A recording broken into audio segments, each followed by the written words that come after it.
Hello everyone, welcome to the channel. This is part 4 class of lesson first. So we will start the topic from here because इससे पहले lesson number first में जितने भी topics हैं सभी को हमने part 1, 2 and 3 की क्लास में कवर किया है. आपको डिस्क्रिप्शन बॉक्स में सभी क्लासेस की लिंक मिल जाएगी तो आप वहाँ से हेल्प ले सकते हो.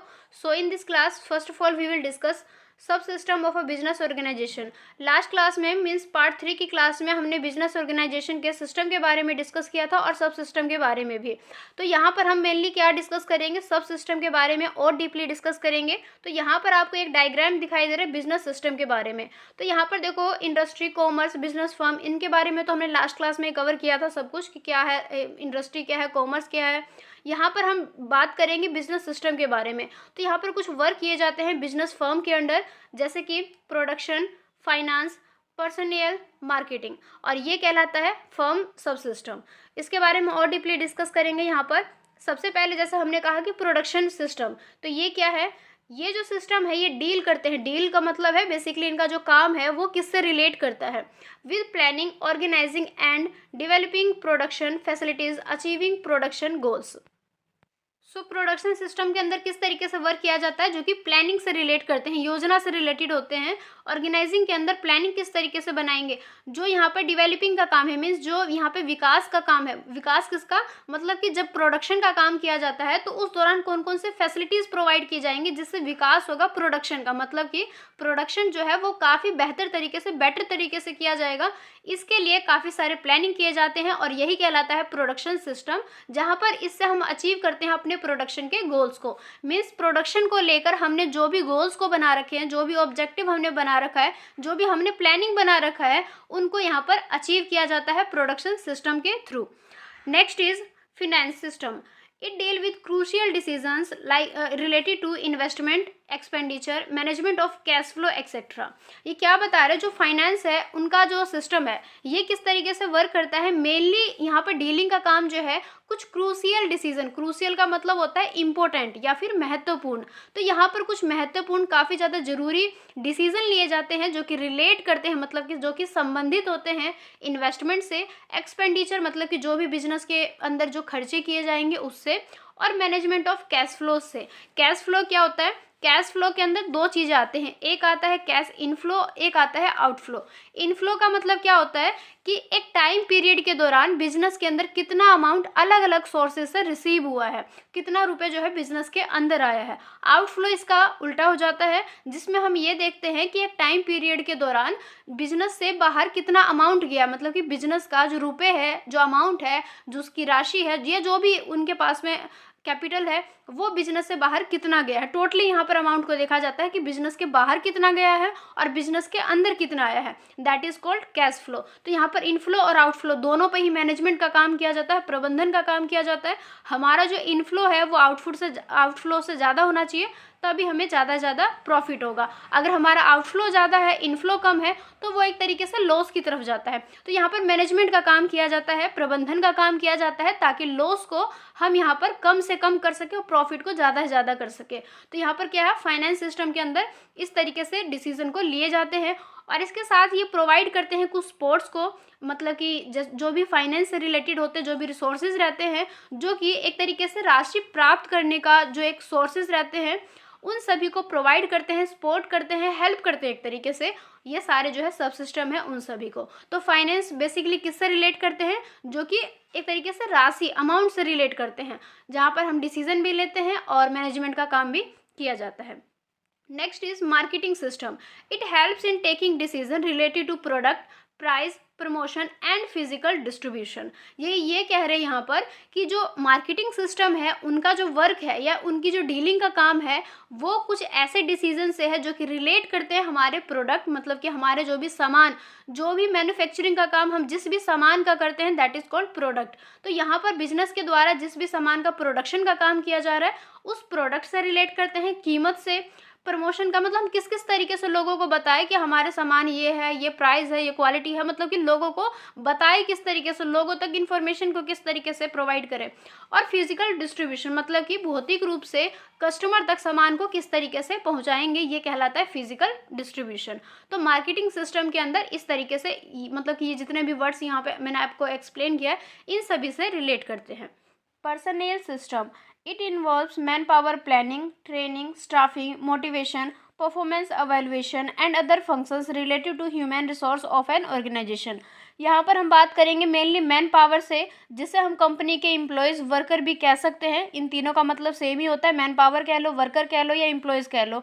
तो किसी भी कंपनी के अंदर, किसी भी ऑर्गेनाइजेशन के अंदर, संगठन के अंदर जब मैन पावर से रिलेटेड कोई भी प्लानिंग बनाई जाती है जो कि मैन पावर से रिलेट करते हैं, कि उनको ट्रेनिंग किस तरीके से प्रोवाइड करना, स्टाफिंग मतलब कि उनकी नियुक्ति किस तरीके से करना है, कोई भी प्लेस अगर जॉब पे खाली है तो उसको भरना किस तरीके से, मीन्स उसके अकॉर्डिंग पर्सन को वहाँ पे हमें एज अ जॉब पे रखना है, इस तरीके से स्टाफिंग के बारे में सोचा जाता है। मोटिवेशन किस तरीके से प्रोवाइड करना है ताकि जो वर्कर है वो और ज़्यादा हार्डवर्क कर सके, अपना पूरा 100% दे।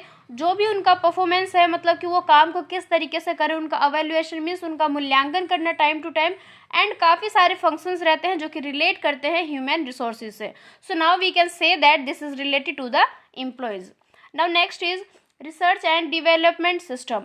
It deals with discovery of new ideas, technology, method etcetera. यहाँ पे देखो नाम से आपको पता चलेगा अनुसंधान और विकास का यहाँ पे रिलेट कर रहा है कि किसी भी फर्म के अंदर, ऑर्गेनाइजेशन के अंदर, बिजनेस के अंदर अनुसंधान मीन्स रिसर्च किस किस तरीके से किए जाएंगे, जो विकास करने वाले जो सिस्टम है उनके बारे में यहाँ पर सोचेंगे। तो यहाँ पर क्या है, नए नए आइडियाज़ को हम सोचेंगे या उसको एक तरीके से एक्वायर करेंगे या समझेंगे कि किस तरीके से हमें अप्लाई करना है।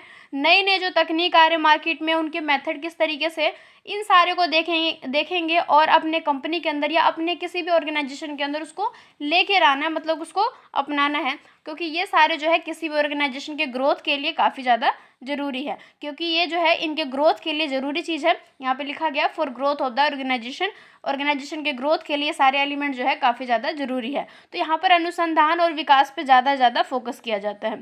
तो यहाँ पर जितने भी सब सिस्टम है डिफरेंट टाइप्स के, यहाँ पर सिस्टम तो है लेकिन इनके अंदर काफ़ी सारी चीज़ें हैं इन्फ्लुएंस करने वाले, और जो कि एक दूसरे के ऊपर डिपेंड करते हैं, मतलब कि एक दूसरे के ऊपर निर्भर है। यहाँ पे देखो सब सिस्टम दिखा रखा है, जैसे कि प्रोडक्शन, मार्केटिंग, फाइनेंस, पर्सनल, ये यहाँ पर देखो आपस में इंटर रिलेटेड है। हर तरफ से आपको एरो दिखाई देगा जो कि एक दूसरे से रिलेट करते हैं। तो यहाँ पर हम क्या कह सकते हैं कि जितने भी सब सिस्टम है उनका आपस में इंटरेक्शन है, मीन्स आपस में कनेक्टिविटी है। तो हम यहाँ पर हम यही बात करेंगे कि जितने भी सब सिस्टम होते हैं वो आपस में प्रॉपरली इंटीग्रेटेड होते हैं, क्लोजली यहाँ पर कोऑर्डिनेटेड किए जाते हैं, क्योंकि एक दूसरे के ऊपर निर्भर होते हैं। और जब एक दूसरे के ऊपर निर्भर है तो वहाँ पर समन्वय मीन्स कोऑर्डिनेशन की काफ़ी ज़्यादा आवश्यकता रहती है। तो ये यहाँ पे बता रहे कि किस तरीके से डिपेंड रहते हैं।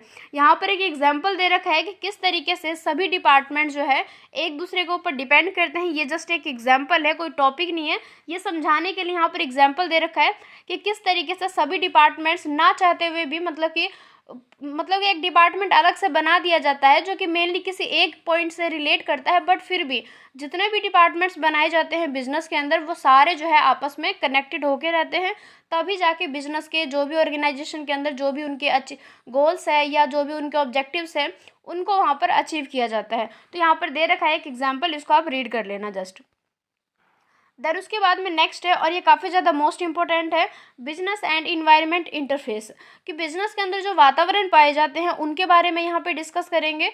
तो किसी भी व्यवसाय के अंदर मेनली जो उसका वातावरण रहता है उसको हम दो भागों में डिवाइड करते हैं। फर्स्ट होता है इंटरनल, जिसे हम बोलते हैं आंतरिक वातावरण, मीन्स बिजनेस के अंदर का वातावरण। अंदर का वातावरण कहने का मतलब क्या है कि जो एक वर्क प्लेस है, जॉब प्लेस है, वहाँ का वातावरण कैसा है, वर्कर किस तरीके से काम कर रहे हैं, मैनेजर किस तरीके से काम कर रहे हैं, पूरा सिस्टम कैसे चल रहा है, प्रोसेसिंग किस तरीके से हो रहा है, प्रोडक्शन किस तरीके से हो रहा है, जो मेनली जो रिलेट करता है वो बिजनेस से रिलेट कर देता है, वही कहलाता है आंतरिक या फिर इंटरनल इन्वायरमेंट। जो एक्सटर्नल होता है वो इसका जस्ट अपोजिट होता है, मीन्स बाहरी वातावरण। बाहर कौन पाए जाते हैं, जैसे कि सरकार हो गए, पूर्तिकर्ता हो गए, मतलब कि जो सप्लायर हो गए वो हो गए, कस्टमर्स हो गए। ये सारे कौन हैं जो बिजनेस को इफेक्टेड तो करते हैं, मतलब कि बिजनेस को प्रभावित तो करते हैं, लेकिन बिजनेस के अंदर नहीं पाए जाते, बिजनेस के बाहर पाए जाते हैं। उनको हम वातावरण के बाहरी में सम्मिलित करते हैं। तो यहाँ पर इसी चीज़ को हम डिस्कस करेंगे कि किस तरीके से इनका आपस में इंटरफेस बना रहता है। द इंटरनल इन्वायरमेंट इंक्लूड सब सिस्टम ऑफ, देखो यहाँ पे वही चीज़ बता रहा है कि आंतरिक में क्या क्या आएगा, जैसे प्रोडक्शन का काम हो गया, विद से रिलेटेड हो गया, या जैसे अभी अभी हमने डिस्कस किया एम्प्लॉयज से रिलेटेड हो गया, मार्केटिंग से रिलेटेड हो गया। ये सारे पॉइंट क्या है, इंटरनल इन्वायरमेंट के अंदर इंक्लूड किए जाते हैं। और ये जितने भी सब सिस्टम है ये ऑपरेट करते हैं यहाँ पर इन्फ्लुएंस ऑफ एक्सटर्नल इन्वायरमेंट और ऑल्सो नोन एज सुप्रा सिस्टम, और इसको हम सुप्रा सिस्टम भी कह सकते हैं। तो ये नाम याद कर लेना, क्योंकि कई बार क्या हो जाता है एग्जाम में डायरेक्टली आपको ये नहीं कहेंगे कि व्हाट इज़ इंटरनल इन्वायरमेंट या फिर आंतरिक वातावरण, वो ये पूछ सकते हैं कि सुप्रा सिस्टम क्या है। तो आपको वहाँ पर ध्यान में होना चाहिए कि सुप्रा सिस्टम इंटरनल इन्वायरमेंट ही है, तो वहाँ पर कंफ्यूज नहीं होना, दोनों का मतलब सेम ही है। Now next is external environment. The external environment involves all the factors outside the business, namely, जैसे मैंने आपको बताया कि जो एक्सटर्नल इन्वायरमेंट है ये बाहरी वातावरण है, उसमें कौन आएंगे, जैसे कस्टमर्स हो गए, गवर्नमेंट हो गए, स्टेट ऑफ इकोनॉमी हो गया, इन्वायरमेंटल फैक्टर या फिर लीगल फैक्टर्स, ये सारे कहाँ पर आएंगे, एक्सटर्नल में आएंगे। तो ध्यान रखना हमेशा कोई भी ऐसे एलिमेंट जो कि बिजनेस के अंदर पाए जाते हैं वो इंटरनल में चला जाता है, और ऐसे एलिमेंट या ऐसे फैक्टर जो कि व्यवसाय के बाहर पाए जाते हैं उनको हम बाहरी वातावरण में सम्मिलित करते हैं। तो ये सिंपल सा ट्रिक है याद रखने का, जिससे आपको कोई भी कंफ्यूजन नहीं होगा। कोई एलिमेंट भी आपके सामने एग्जाम्पल के लिए आएगा तो आप बता दोगे कि इसको इंटरनल में हम लाएंगे या फिर एक्सटर्नल में लाएंगे। अब यहाँ पर देखो एक डायग्राम है business and environment interface. Internal और एक्सटर्नल इन्वायरमेंट के like creditors, institution, owner, government, consumer, suppliers, employees, production system, marketing system, all of them remain connected and coordinated with each other. So ये है business and environment interface, जहाँ पर आप देख रहे हो सारे आपस में कनेक्टेड है और किस तरीके से अपने वर्क को मतलब एक दूसरे के साथ में कोऑर्डिनेटेड होकर कंप्लीट करते हैं, और इस तरीके से बिजनेस का पूरा जो सिस्टम है वो वर्क करता है। Now next topic is types of business environment. हम यहाँ पर one by one business environment के जो टाइप्स पाए जाते हैं, अलग अलग तौर पर जो पर्यावरण पाए जाते हैं उनको हम डिस्कस करेंगे। तो सबसे पहले हम बात करेंगे आर्थिक तौर पर जो वातावरण पाए जाते हैं। अब देखो कोई भी जो बिजनेस है वो किसी एक पर्टिकुलर इंडस्ट्री से ही रिलेट करेंगे, बिलोंग करेंगे, जैसे कि या तो उनका काम मैन्युफैक्चरिंग का हो सकता है, बैंकिंग से रिलेटेड हो सकता है, इंश्योरेंस से रिलेटेड हो सकता है, इस तरीके से किसी एक पर्टिकुलर से ही रिलेट करेगा। अब ऐसा तो नहीं है कि एक बिजनेसमैन तरह तरह की 10 चीज़ों को अपने बिजनेस के अंदर चला लेगा। हाँ, अगर बहुत बड़े लेवल की है तो कर भी सकते हैं, बट फिर भी एक लिमिटेशन हो जाती है। तो यहाँ पर कहने का मतलब है कि किसी एक चीज़ से रिलेट करेगा, और ये जो इंडस्ट्रीज है देश के अंदर ये essential elements of national economic system, और ये बता रहे हैं कि किसी भी देश के अंदर जो उसकी आर्थिक सिस्टम है, आर्थिक जो उसका पूरा देश के अंदर जो व्यवस्था है उसमें सबसे ज़्यादा इसेंशियल एलिमेंट माना जाता है इस टाइप्स के इंडस्ट्रीज़ को। क्यों माना जाता है? क्योंकि इसके थ्रू देश के अंदर जो है काफ़ी बड़ी बड़ी अमाउंट में जो है वो रिसीव होता है, तो यहाँ से बैलेंस ऑफ पेमेंट इफेक्टेड होता है। तो both national and international economic forces influence the demand for the production of a particular business. चाहे हम यहाँ पर राष्ट्रीय तौर पर बात करें, मतलब कि एक देश के अंदर की बात करें, इंटरनेशनल मतलब कि अंतर्राष्ट्रीय तौर पर जिसमें काफ़ी सारे देश यहाँ पर आएंगे, किसी भी तरह से हम बात करें यहाँ पर जो आर्थिक फोर्सेस है, मतलब कि जो इकोनॉमिक फोर्सेस है, ये यहाँ पर इन्फ्लुएंस करते हैं डिमांड की। कौन सी डिमांड की? किसी ना किसी पर्टिकुलर प्रोडक्ट की जो कि किसी भी बिजनेस से रिलेट हो सकता है। तो यहाँ पर क्या है, कई बार की बैलेंस ऑफ पेमेंट की प्रॉब्लम जो है वो क्रिएट हो जाता है, क्योंकि कई बार क्या करते हैं हम दूसरों देशों से, जैसे कि फॉर एग्जाम्पल 1 साल का हम यहाँ पर एग्जाम्पल लेते हैं। 1 साल के अंदर मान लो कि इंडिया के अंदर परचेजिंग जो है वो दूसरे कंट्री से बहुत ज़्यादा हुआ है, मीन्स इम्पोर्ट तो बहुत ज़्यादा कर लिया लेकिन एक्सपोर्ट बहुत कम हुआ है। तो इस कंडीशन में बैलेंस ऑफ पेमेंट की प्रॉब्लम हो जाती है, जहाँ पर हमारे देश से अमाउंट तो ज़्यादा चला गया बट रिसीव कम हुआ है। तो इस तरीके से जो वातावरण है वो इफेक्टेड होता है। तो यहाँ पर ये बता रहे हैं कि वातावरण किस तरीके से इफेक्टेड होता है, किस तरीके से वर्क करते हैं। Next is technological environment. The demand for a product is affected by the technology changes. अब जैसे कि टेक्नोलॉजिकल तरीके से हम बात करेंगे, जो तकनीक है अगर उसमें परिवर्तन हो जाए तो किस तरीके से अफेक्टेड होगा कोई भी बिजनेस।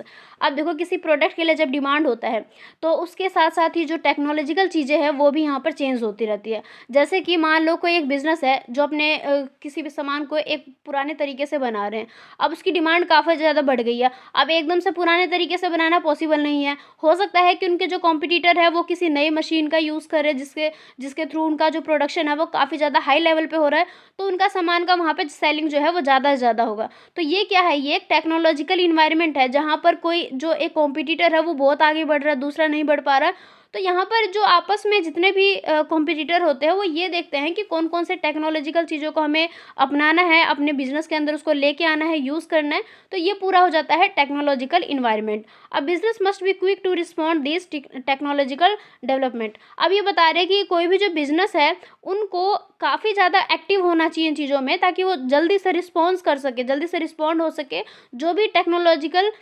डेवलपमेंट आ रखे उसको अपनाने के लिए। अब business can retain its share of production और increase only by quick response to technological development. For this market research is a must. और ये इसी के साथ में काफ़ी ज़्यादा महत्वपूर्ण चीज़ है कि टेक्नोलॉजिकल चीज़ों को की तरफ हम लेके चले या फिर उसको अपनाएं, क्योंकि उसके थ्रू ही हर एक तरीके से बिजनेस में ज़्यादा से ज़्यादा प्रॉफिट को अचीव किया जा सकता है। अदरवाइज़ अगर हम पुराने तरीके से ही वर्क करते रहते तो वहाँ पर उतना ज़्यादा प्रॉफिट या फिर प्रोडक्शन नहीं बढ़ सकता है। तो कहने का मतलब ये है कि जो टेक्नोलॉजिकल इन्वायरमेंट है यहाँ पर हम ये देखते हैं कि टेक्नोलॉजिकल तरीके से कौन कौन से परिवर्तन आ रहे हैं और बिजनेसमैन उनको किस तरीके से अपना रहे हैं, किस तरीके से उसको यूज़ कर रहे हैं। जो यूज़ कर रहे हैं उनका प्रोडक्शन कितना अच्छा हो रहा है, कितना क्वालिटी वाली चीज़ें आ रही है, प्राइस कम हो रहा है, कॉस्ट कम हो रहा है। तो इस तरीके से देखा जाता है पूरा वातावरण, जो कि मेनली जो रिलेट करता है वो तकनीक से। फाइनेंशियल इन्वायरमेंट, वित्तीय पर्यावरण या फिर वित्तीय वातावरण। The economic crisis in a country may be reflected in the financial position of those business houses who have to suffer from deficiency of liquid funds.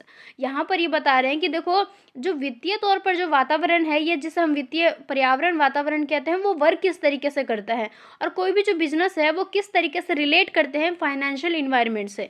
तो देखो किसी भी बिजनेस के अंदर या किसी बिजनेस हाउसेस के अंदर, कोई भी जो किसी देश के अंदर काफ़ी सारे बिजनेस रनिंग में चल रहे हैं, काफ़ी सारे बिजनेस चल रहे हैं, तो वहाँ पर अगर वो उनके जो बिजनेस के अंदर की बात बता रहे हैं कि अगर वो सफ़र कर रहे हैं डेफिशिएंसी ऑफ लिक्विड फंड्स की, अगर उनके पास में लिक्विड फंड्स की कमी है और वो इस चीज़ से सफ़र करे, तो यहाँ पर क्या है, उनकी जो फाइनेंशियल पोजीशन है वो रिफ्लेक्ट करेगा कि उस कंट्री की, अगर किसी देश में इस तरीके की सिचुएशन बनी हुई है कि वहाँ के बिजनेस हाउस के पास में लिक्विड फंड्स की कमी है, तो वो रिफ्लेक्ट कर देता है फाइनेंशियल पोजीशन की कि जो कि ख़राब चल रही है। और इससे क्या जनरेट होगा या क्या शो होगा, इकोनॉमिक क्राइसिस, मतलब कि उस देश की जो अर्थव्यवस्था है उसके अंदर एक तरीके से ये संकट बन जाएगी, मतलब कि क्राइसिस बन जाएगी। सो इस तरीके से ये इकोनॉमिक क्राइसिस है जो कि रिफ्लेक्ट करेगा फाइनेंशियल पोजीशन को, अगर बिजनेस हाउस के अंदर डेफिशिएंसी चल रही है लिक्विड फंड्स की। अब यहाँ पर बात ये बताएंगे कि ये जो हम बात बता रहे हैं कि यहाँ पर डेफिशिएंसी हो जाएगी या कमी हो जाएगा, तो इससे इफेक्ट किस तरीके से पड़ेगा। तो देखो जब देश की जो अर्थव्यवस्था है, किसी भी देश की जो अर्थव्यवस्था है, अगर उसके अंदर क्राइसिस चल रहे हैं, मतलब संकट चल रहे हैं, तो वहाँ से इफेक्टेड कैसे होंगे। सबसे पहले तो उनके पास में फाइनेंशियल तरीके से उनकी पोजीशन अच्छी नहीं है, तो उनके पास में पैसा नहीं है, इतनी बड़ी अमाउंट में उनके पास कैपिटल नहीं है, इतनी बड़ी अमाउंट में कैपिटल नहीं है, तो उनके प्रोडक्शन पे इफेक्ट होगा। जो उनका प्रोडक्शन है वो फॉल की तरफ जाएगा, मतलब कि नीचे की ओर जाएगा, कमी होने लगेगा। उनका जो प्रोडक्शन करने का जो एक मैक्सिमम आउटपुट होना चाहिए एक्चुअल में, वो नहीं हो पाता है, तो प्रोडक्शन कम होने लगेगा। प्रोडक्शन कम होने लगेगा तो एक तरीके से उनका जो प्रोडक्शन या प्रोडक्ट जो है, मैन्युफैक्चरिंग जिस सामान का कर रहे हैं, उस पर यूनिट जो कॉस्ट आ रहा है, फिक्स्ड कॉस्ट जो आ रहा है, वो बढ़ जाएगा। अब यहाँ पे देखो फिक्स्ड कॉस्ट होता क्या है, मैं आपको वन लाइन में एक्सप्लेन कर देती हूँ।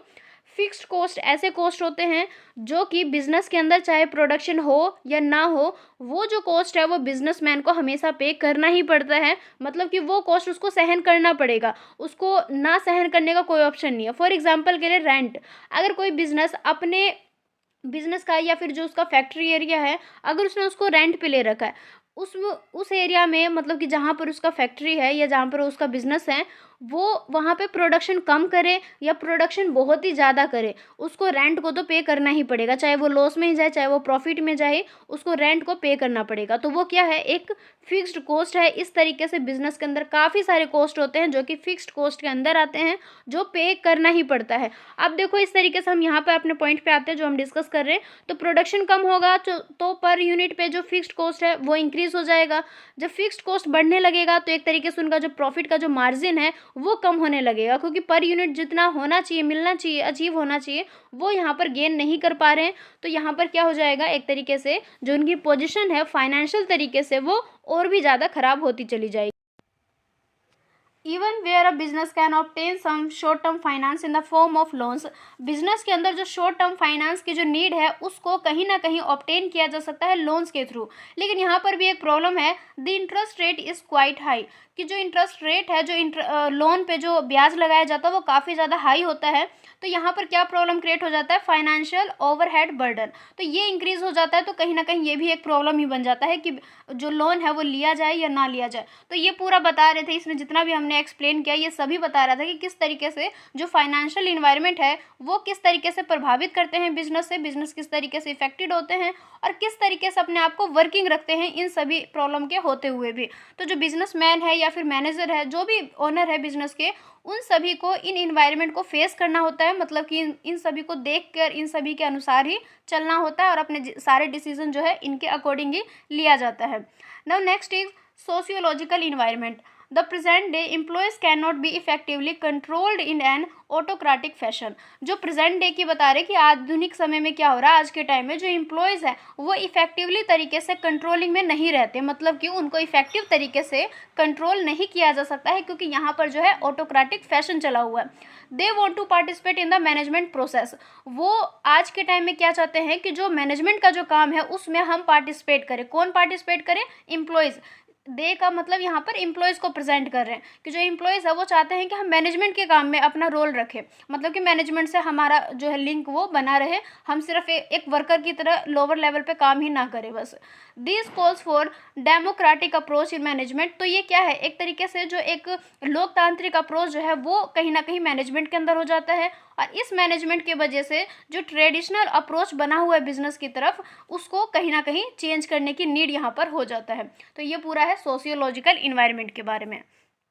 नेक्स्ट है legislative environment. A large number of government legislation like the companies act, industries development and regulation act, income tax act, sales tax act etcetera. इस तरीके से आप देखोगे कि कई सारे जो एक्ट है वो बिजनेस के ऊपर अप्लाई किया जाता है।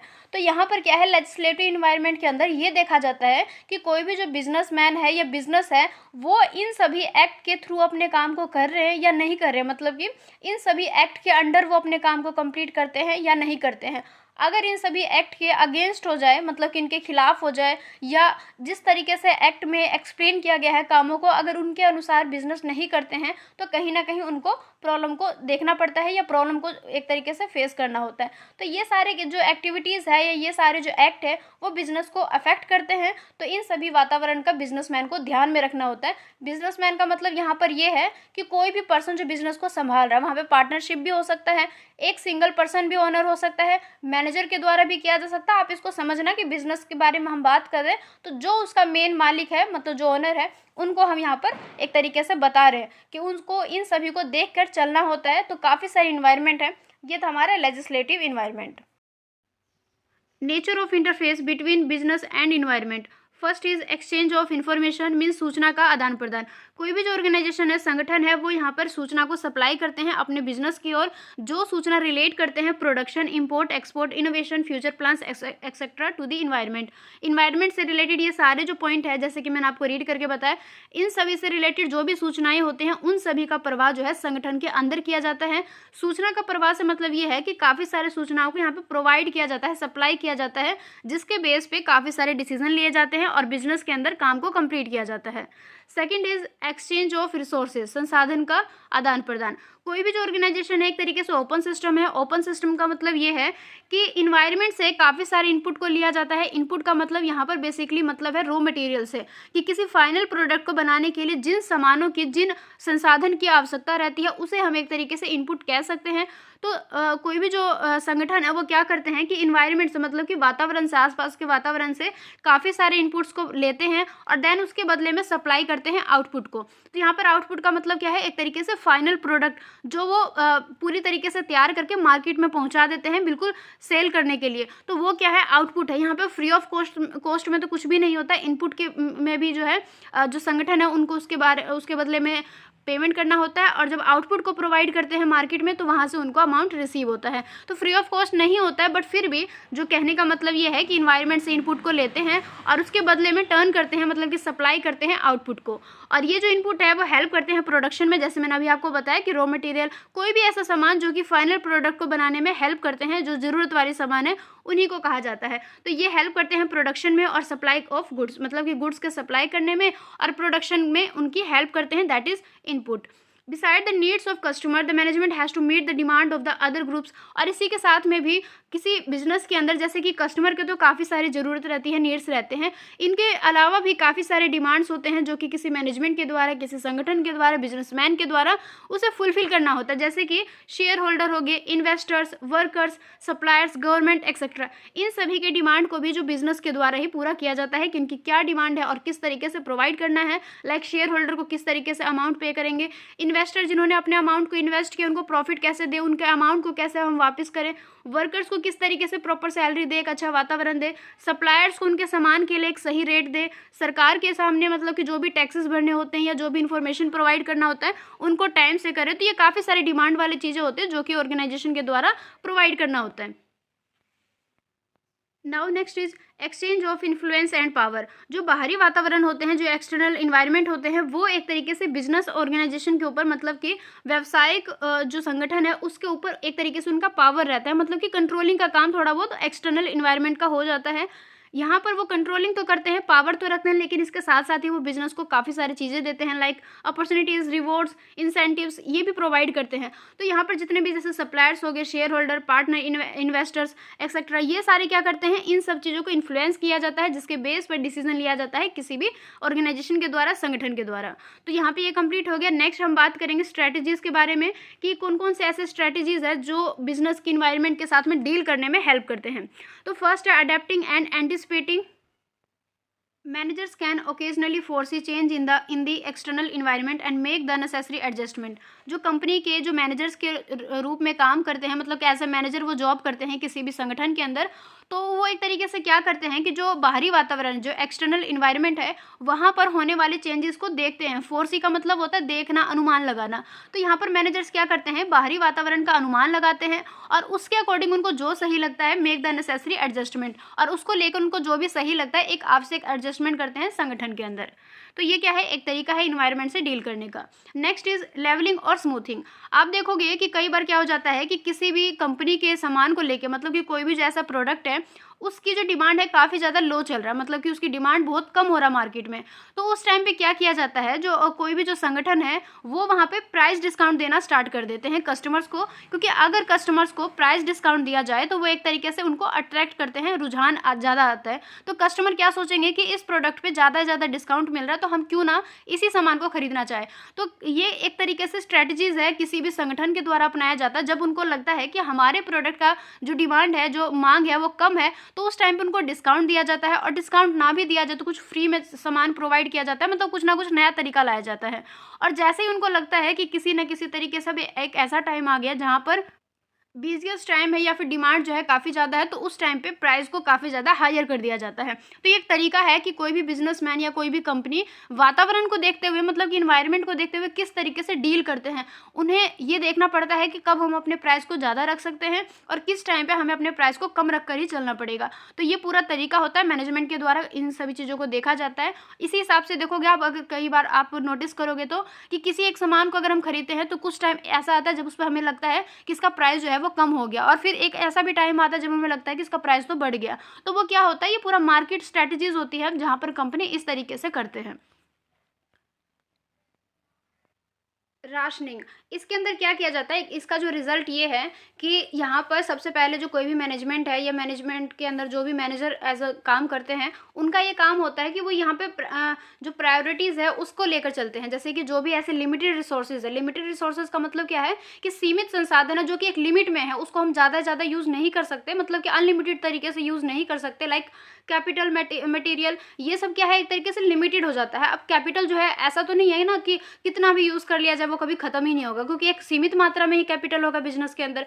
तो जो भी ऐसे लिमिटेड रिसोर्सेज है, यहाँ पर जो है कंपनी ये देखते हैं या कोई भी जो मैनेजमेंट है वो ये देखते हैं कि हम प्रायोरिटीज़ किसको दें, हम सबसे ज़्यादा किसको ज़्यादा महत्व दें। इस तरीके से एक पूरा लिस्ट तैयार कर लिया जाता है कि किसको हम ज़्यादा प्रायोरिटीज़ दें, उसके बेस पर ही काम किया जाता है। जैसे कि यहाँ पर एग्जाम्पल दिया गया है कि higher demand for liquid like cold drink, milk, juice etcetera during the summer. Summer में मतलब कि गर्मियों में जो कोल्ड ड्रिंक हो गया, दूध, जूस, इनकी डिमांड ज़्यादा हो जाती है। वहीं बात करें अगर घी, बटर, मिल्क, इन सभी के कंपैरिजन में इनकी डिमांड ज़्यादा हो जाता है। मतलब कि कोल्ड ड्रिंक, मिल्क, जूस इनकी डिमांड ज़्यादा रहती है और घी, बटर, मिल्क इनकी जो डिमांड है वो कम रहता है। तो ये क्या है, एक तरीके से बता रहे हैं कि अगर कोई कंपनी इस तरीके से मान लो इनका भी प्रोडक्शन करते हैं, इनका भी निर्माण करते हैं और इसका भी निर्माण करते हैं, तो वहाँ पर कंपनी किस तरीके से देखेंगे राशनिंग के अंदर, कि वहाँ पर ये देखेंगे कि हम अभी मान लो गर्मी चल रही है फॉर एग्जाम्पल के लिए, तो वहाँ पर कंपनी ये देखेंगे कि चलो अगर गर्मी चल रही है और इन सामानों की ज़्यादा डिमांड है तो हम अपने लिमिटेड रिसोर्सेज का इस पे ज़्यादा से ज़्यादा यूज़ करेंगे, इन सामानों पे अभी इस टाइम के लिए कम करेंगे, और जैसे ही समर खत्म हो जाएगा फिर इनकी डिमांड ज़्यादा बढ़ेगी तो हम इन सामानों का ज़्यादा से ज़्यादा प्रोडक्शन करेंगे। तो यहाँ पर प्रायोरिटीज़ वाली बात हो जाती है कि हम किसको ज़्यादा प्रायोरिटीज़ दें, किसका हम ज़्यादा प्रोडक्शन करें, किसका हम कम कर दें according to time and cost. ये सारी चीज़ें ध्यान में रखकर किया जाता है। कॉन्ट्रैक्टिंग, किसी भी संगठन के अंदर कितना ज़्यादा सप्लाईज और वर्किंग कैपिटल है, इसकी जो उपलब्धता है वो हमेशा अनक्लियर रहता है। तो एज ए रिजल्ट क्या होता है कि जो प्रबंध है इसको लेकर फ्री हो जाते हैं कि वो किसी भी कॉमर्शियल बैंक के साथ में या किसी इंस्टीट्यूशन के साथ में जो फाइनेंस रिलेटेड फैसिलिटीज़ प्रोवाइड करते हैं उनके साथ में फ्री होकर नेगोशिएट कर सकते हैं, मतलब कि लेन देन कर सकते हैं। जो भी उनको अमाउंट चाहिए, जो भी राशि चाहिए वर्किंग कैपिटल के तौर पर, तो वहाँ पर इनको कॉन्ट्रैक्ट किया जा सकता है बिजनेस और किसी बैंक या फिर किसी इंस्टीट्यूशन के साथ में। नेक्स्ट कॉम्बिनेशन, ये एक ऐसा टर्म है जो कि डिस्क्राइब करता है कि जब दो या दो से ज़्यादा अलग अलग संगठन मिलकर किसी एक नए बिजनेस का निर्माण करते हैं। फॉर एग्जांपल, एक ए नाम का एक संगठन है और एक बी नाम का संगठन है, वो दोनों आपस में मिलकर एक नए बिजनेस का निर्माण करते हैं और उसका नाम सी रख देते हैं। तो यहाँ पर जो सी बिजनेस है वो एक नया बिजनेस है और ए और बी ऐसे दो अलग अलग संगठन है जिन्होंने आपस में ज्वाइन कर लिया। तो ये जो एक कॉन्ट्रैक्ट हो गया बीच में आपस में, जो भी इनका बीच में हुआ, उसको हम कॉम्बिनेशन कहते हैं। और यही एक तरीका होता है, जब ज़्यादा से ज़्यादा जब कंपटीशन चलता है तो खुद को ज़्यादा से ज़्यादा स्ट्रॉन्ग बनाने के लिए कई सारी कंपनियां इस तरीके से यूज़ करते हैं, जहां पर आपस में मिल जाते हैं और एक नई बिजनेस का निर्माण करते हैं। Procurement of key personnel to become more competitive, कोई भी जो संगठन है यहाँ पर गारंटी ले सकते हैं कि उनका फ्यूचर जो है काफ़ी ज़्यादा ब्राइट रहेगा। इसके लिए वो क्या करते हैं कि प्रोफेशनल इंस्टीट्यूशन से काफ़ी ज़्यादा एक्सपीरियंस और क्वालिफाइड पीपल को हायर करते हैं। तो ये एक तरीका होता है कि खुद को ज़्यादा से ज़्यादा कॉम्पिटिटिव रखने के लिए किसी संगठन के अंदर अगर ज़्यादा से ज़्यादा वेल क्वालिफाइड पर्सन रहेंगे, सारे एक्सपीरियंस वाले पर्सन रहेंगे, तो वहाँ पर क्या है, डिसीजन जो है वो काफ़ी ज़्यादा सही तरीके से लिया जा सकता है। तो एक तरीके से एक तरीका है अपने आप को ज़्यादा से ज़्यादा कॉम्पिटिटिव रखने के लिए, मतलब कि प्रतिस्पर्धा की जो रेस चली हुई होती है काफ़ी सारे बिजनेस के बीच में, तो वहाँ पर ये सारे जो तरीके हैं उनके बेस पर काफ़ी ज़्यादा जो है कॉम्पिटिटिव बना जा सकता है, जहाँ पर काफ़ी ज़्यादा हायर किया जाएंगे एक्सपीरियंस और क्वालिफाइड पीपल को, और इसके लिए वो हेल्प लेते हैं प्रोफेशनल इंस्टीट्यूशन की। Now next topic is business ethics. Ethics means the set of rules और principles that the organization should follow. Ethics का मतलब क्या है, बेसिकली इसको हम हिंदी में आचार नीति, आचार संहिता या नीति कहते हैं। ये क्या है, सेट ऑफ रूल्स है। सेट ऑफ रूल्स का मतलब है कि काफ़ी सारे रूल्स है, पूरा एक सेट बना हुआ है जिसका हम एक नाम रखें, दैट इज एथिक्स। और कुछ ऐसे यहाँ पे प्रिंसिपल्स रहते हैं, मतलब कि सेम वही है, सेट ऑफ रूल्स रहते हैं, प्रिंसिपल्स रहते हैं, जो कि किसी भी संगठन के अंदर जो है फॉलो करना चाहिए, होना चाहिए, मतलब इस चीज़ को लेकर चलेंगे। इसमें सेट ऑफ रूल्स में जो भी डिसाइड किया जाएगा रूल्स को, या जो भी प्रिंसिपल्स को डिस्क्राइब किया जाएगा, उन्हें हमेशा फॉलो करना चाहिए। इसी के साथ में while in business ethics refer to code of conduct that businesses are expected to follow while doing business. और बिजनेस एथिक्स के अंदर रेफर करता है एक कोड ऑफ कंडक्ट को, जो कि एक्सपेक्ट किया जाता है बिजनेस से कि जब वो अपना बिजनेस चलाएंगे तो वहाँ पर इस चीज़ को फॉलो करेंगे। अब हम बात करेंगे सिग्निफिकेंस ऑफ बिजनेस एथिक्स के बारे में। बेसिकली क्या होता है कि जो लॉ है वो हमेशा गाइड करते हैं बिजनेस एथिक्स को, लेकिन कई बार ऐसा टाइम भी आता है कि जो बिजनेस एथिक्स है वो प्रोवाइड करते हैं पूरा एक बेसिक गाइडलाइन को, और जिसको हम कहते हैं कोड ऑफ कंडक्ट गाइडलाइंस। और ये चीज़ हमेशा बहुत ज़्यादा हेल्प करता है कि बिजनेस के अंदर कोई भी जो काम किया जा रहा है उनके बीच में हम ये देख सके between the wrong and the right in the day to day, मतलब कि दिनचर्या के बीच में, मतलब कि रोज़ के डेली के वर्क में क्या सही है क्या गलत है, कौन से इसके रिगार्डिंग में डिसीजन लेना चाहिए, ये सारा जो डिसाइड किया जाता है वो इन्हीं के बेस पर डिसाइड किया जाता है। और इसी के साथ में एथिक्स जो है यहाँ पर कॉम्प्रोमाइज़ करने में जितने भी वैल्यूज़ है, गाइडलाइन है, उनको एक तरीके से कॉम्प्रोमाइज़ करने में हेल्प करते हैं बाय प्रोवाइडिंग स्टैंडर्ड। और इसी के साथ में जो बिजनेस एथिक्स है यहाँ पर इन्वॉल्व करते हैं बिजनेस के कुछ रिफ्लेक्ट के विज़न को, मतलब कि कुछ रिफ्लेक्ट करते हैं विज़न ऑफ दैट ऑर्गेनाइजेशन, मतलब कि जो कोई भी जो संगठन है उसका विज़न क्या है, मतलब कि वो अपना क्या मोटिव लेकर चल रहा है, अपना क्या गोल लेके चल रहा, क्या ऑब्जेक्टिव लेके चला, मतलब कि उनकी जो विज़न है, मतलब कि देखने का जो तरीका है फ्यूचर को लेके, वो मेनली क्या है। यहाँ पर मेनली विज़न का मतलब गोल है कि वो क्या गोल को सेटअप करके रखा है उन्होंने, या फिर क्या उनका ऑब्जेक्टिव है, क्या उनका जो पूरा फ्यूचर को लेके एक एक्सपेक्टेशन है अपने बिजनेस की ओर से। Principles of business ethics. So first of all we will discuss integrity.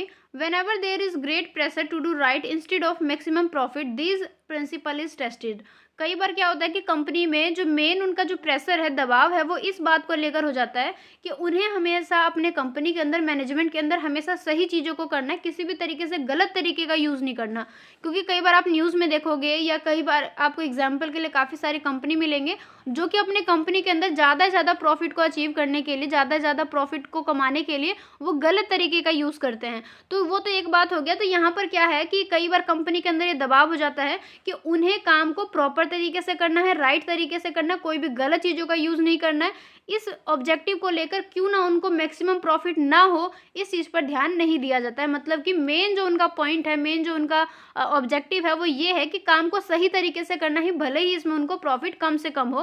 तो इंस्टेड ऑफ मैक्सिमम प्रॉफिट का मतलब है कि मैक्सिमम प्रॉफिट को इतना ध्यान नहीं दिया जाता। उनका जो मेन काम है वो ये है कि काम को सही तरीके से करना है, राइट तरीके से करना है। तो इस टाइम पे, इस कंडीशन में जो है इस प्रिंसिपल को टेस्ट किया जाता है। नेक्स्ट है लॉयल्टी। कोई भी जो एथिकल बिहेवियर है वो विदाउट ट्रस्ट के कभी भी प्रमोट नहीं हो सकता। तो यहाँ पर क्या बता रहे हैं कि कभी भी जो है पर्सनल इन्फॉर्मेशन को ना तो डिस्क्लोज करना चाहिए, ना ही यूज़ करना चाहिए। डिस्क्लोज का मतलब होता है खुलासा नहीं करना चाहिए किसी दूसरे कंपनी के साथ में या किसी दूसरे पर्सन के साथ में। कोई भी जो पर्सनल इन्फॉर्मेशन है उनको नहीं बताना चाहिए। और यही चीज़ जो है किसी भी संगठन के अंदर जो उनकी कॉन्फिडेंस है उसको ज़्यादा से ज़्यादा लीड करता है। नेक्स्ट है ऑनेस्टी। कोई भी जो एथिकल एग्जीक्यूटिव है वो हमेशा ऑनेस्ट होना चाहिए। अपने काम को जब भी डील करेंगे तो अपने रेगुलर वर्क के साथ में, मतलब कि जो भी उनका डेली का वर्क है उसमें जो भी कामकाज को किया जा रहा है ऑनेस्टली तरीके से करना चाहिए, बिल्कुल ईमानदारी तरीके से। और इसी के साथ में वहाँ पे ट्रूथफुल वाली चीज़ें हो गया, या मिसलीड जो इन्फॉर्मेशन है वो हमेशा नहीं होना चाहिए। मतलब कि मिसलीड का मतलब है कि इन्फॉर्मेशन जो है वो कभी भी मिसलीड, गलत तरीके से यूज़ नहीं होना चाहिए, डिस्क्लोज नहीं करना चाहिए, ये कहने का मतलब है। और इसी के साथ में कंपनी के अंदर जो भी उनका काम हो रहा है वहाँ पर हमेशा ओवर स्टेटमेंट या मिस रिप्रेजेंटेशन वाली चीज़ों को हमेशा ज़्यादा से ज़्यादा अवॉइड करना चाहिए, मतलब ईमानदारी तरीके से काम को करना है। नेक्स्ट है रिस्पेक्ट एंड कंसर्न। यहाँ पर क्या बताया कि कोई भी जो एग्जीक्यूटिव है, ये जो भी उनके एथिक है वो बताते हैं कि जो भी उनके कॉलीग है या फिर उनके काम करने के वाले जितने भी पर्सन हैं सभी के साथ में रिस्पेक्ट के साथ में काम को करना है या रिस्पेक्ट के साथ में बिहेवियर दिखाना है। और इसी के साथ में जो एथिक्स है वो रिक्वायर करते हैं कि जो भी पर्सन वहाँ पर काम करते हैं या जो भी वहाँ पर एम्प्लॉयज़ है सभी के साथ में इक्वली होना चाहिए, राइटली होना चाहिए। ये सारी ट्रीटमेंट का बता रहे हैं कि किस तरीके से बिहेवियर होना चाहिए किसी भी कंपनी के अंदर। फेयरनेस, सेम लगभग वही चीज़ है कि जितने भी पीपल काम करने वाले पर्सन है कंपनी के अंदर सभी के साथ में जो है फेयर तरीके से बिहेवियर होना चाहिए। एंड वहाँ पर जो है चीज़ें जो बिल्कुल श्योर तरीके से होना चाहिए, मतलब कि निश्चित हो जाना चाहिए कि जितने भी पीपल है वहाँ पर the people are treated equally. जितने भी पर्सन है, पीपल है, वहाँ पर काम करने वाले पर्सन है, एम्प्लॉयज़ है, सभी के साथ में जो है इक्वली तरीके से ट्रीट किया जा रहा है। The executives should also be able to change their beliefs and position based on the situation. और एग्जीक्यूटिव इस तरीके से होने चाहिए कि अगर उनको लगता है सिचुएशन के हिसाब से, सिचुएशन के अकॉर्डिंग, या अगर किसी भी तरीके से पोजीशन में या किसी दूसरे चेंजेस की नीड है तो वहाँ पर जो है एग्जीक्यूटिव जो है इस तरीके से होने चाहिए, एबल होने चाहिए, सक्षम होने चाहिए कि उस चेंजेस को है एक्सेप्ट कर सके, अप्लाई कर सके अपने संगठन के अंदर। Next leadership. एथिक्स जो है वो मोटिवेट करता है और इनकलकेट्स करता है लीडरशिप को एम्प्लॉयज़ के बीच में और सक्षम बनाता है रिस्पॉन्सिबिलिटीज़ को लेने के लिए। साथ ही काफ़ी सारे अपॉर्चुनिटीज़ को प्रोवाइड करते हैं सिचुएशन के हिसाब से, क्योंकि जो प्रॉपर लीडरशिप है, proper leadership qualities model a person as a role model to other. क्योंकि जो एक प्रॉपर तरीके से जो लीडरशिप का काम करता है कोई भी पर्सन, वो एक तरीके से रोल मॉडल बन जाता है किसी दूसरे के लिए। तो यहाँ पर ये काफ़ी ज़्यादा इंपॉर्टेंट होता है कि लीडरशिप को कितने अच्छे तरीके से निभाया जा रहा है। क्योंकि अगर कोई भी पर्सन लीडरशिप लीडरशिप के काम को अच्छे तरीके से करता है तो वो दूसरों के लिए रोल मॉडल बन जाता है। तो ये चीज़ जो है काफ़ी ज़्यादा मोटिवेटिंग वाला चीज़ होता है कि ये चीज़ जो है काफ़ी ज़्यादा मोटिवेट करता है। तो लीडरशिप इस तरीके से होना चाहिए कि वो दूसरों को भी मोटिवेट कर सके। नेक्स्ट है step to develop business ethics in an organization. अब यहाँ पर हम बात करेंगे किसी भी संगठन के अंदर जो है बिजनेस एथिक्स को किस तरीके से डेवलप किया जा सकता है, विकास किया जा सकता है, इसके रिगार्डिंग काफ़ी सारे स्टेप्स है। तो वन बाय वन सभी को डिस्कस करेंगे। First is training and awareness. When the ethics built in the organization are not understood और practised then it is only worth of papers. किसी भी कंपनी के अंदर, संगठन के अंदर जो भी एथिक्स को बनाए जाते हैं वो तब तक समझ में नहीं आते, तब तक मतलब अगर उसको प्रैक्टिस में ना लिया जाए तब तक जो है वो पेपर पर सिर्फ और सिर्फ मतलब किसी काम का नहीं रहता है। कहने का मतलब ये है। तो जो भी उनके एथिक्स है रेलिवेंट होना चाहिए उनकी डे टू डे लाइफ की फंक्शनिंग से। और इसके लिए कंपनी को क्या करना चाहिए, companies must have their own in house training departments. और इसके लिए कंपनीज को ज़्यादा से ज़्यादा ऐसा काम करना चाहिए कि उन्हें ट्रेनिंग प्रोवाइड करने के लिए खुद का इन हाउस बना लेना चाहिए। वहाँ से क्या होगा कि ये जो डिपार्टमेंट्स है वो प्रोवाइड करेंगे एक पूरा नेसेसरी जो भी ट्रेनिंग प्रोवाइड होना चाहिए एक्चुअल में, वो अपने एम्प्लॉयज़ को उसी तरीके के ट्रेनिंग को प्रोवाइड करेंगे जो कि कंपनी के लिए और एम्प्लॉयज़ दोनों के लिए ही काफ़ी ज़्यादा हेल्पफुल रहता है। तो ये पूरा बिजनेस के अंदर ट्रेनिंग ऑफ एथिक्स को लेकर बताया जा रहा है कि किस तरीके से प्रोवाइड किया जाता है। Next code of ethics. Ethics are the backbone of any organization. Ethics को बैकबोन के रूप में माना जाता है किसी भी संगठन के अंदर। That is why it is important to have a strong code of ethics in the organization. इस वजह से अगर जैसे इस लाइन को बताया गया कि वो बैकबोन की तरह काम करते हैं किसी भी संगठन के अंदर एथिक्स, तो इस यहाँ पर क्या होना चाहिए कि अगर वो बैकबोन है तो सबसे ज़्यादा चीज़ यही इंपॉर्टेंट है कि एक स्ट्रॉन्ग कोड ऑफ एथिक्स होना चाहिए, क्योंकि वो एज अ बैकबोन की तरह काम करते हैं तो फिर स्ट्रांगली भी तो होना चाहिए, तभी तो वो पूरा बैकबोन की तरह काम भी करेंगे, सिर्फ नाम से तो होगा नहीं। तो यहाँ पर क्या बता रहे हैं कि बैकबोन है तो पूरा एक स्ट्रॉन्ग कोड ऑफ एथिक्स होना चाहिए।